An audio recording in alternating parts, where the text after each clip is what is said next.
మొదలైంది సినిమాతో టాలీవుడ్ ఇండస్ట్రీకి ఎంట్రీ ఇచ్చిన నిత్యా మీనన్ గురించి స్పెషల్ గా చెప్పనక్కర్లేదు. తన అందం, అభినయంతో మంచి గుర్తింపు సంపాదించుకున్నది. ఆమె కేవలం తెలుగులోనే కాకుండా కన్నడ, మలయాళం, తమిళం వంటి భాష చిత్రాల్లో కూడా నటించి మంచి ఫేమ్ తెచ్చుకుంది.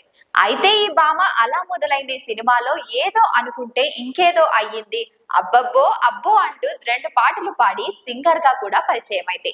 అలా ఓ పక్క యాక్టింగ్ చేస్తూ మరో పక్క పాటలు పాడుతూ ఫుల్ పాపులారిటీని సంపాదించుకుంటుంది. ప్రస్తుతం ఈ ముద్దుగుమ్మ తమిళంలో జయం రవితో కలిసి కథాలిక్క నేరమిల్లై అనే సినిమాలో నటిస్తుంది. ఈ చిత్రం సంక్రాంతికి కానుకగా జనవరి 14న థియేటర్లలోకి రిలీజ్ కానుంది.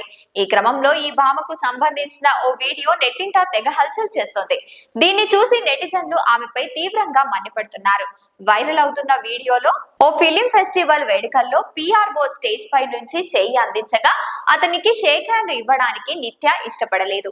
జస్ట్ నమస్కారం చేసి సరిపెట్టుకుంది. అయితే కొన్ని నిమిషాలకు ముందు ఈ భామ దర్శకుడు మిష్కాన్ ను ముగ్గపై ముద్దు పెట్టుకున్నాడని నటుడు జయం రవిని హగ్ చేసుకుంది. దీంతో ఆమెపై నెటిజన్లు ఫుల్ ఫైర్ అవుతున్నారు. అసలు నీ నుంచి ఇది ఊహించలేదని ఏకి పారేస్తున్నారు. ప్రస్తుతం ఇందుకు సంబంధించిన వీడియో సోషల్ మీడియాలో తెగ వైరల్ అవుతుంది.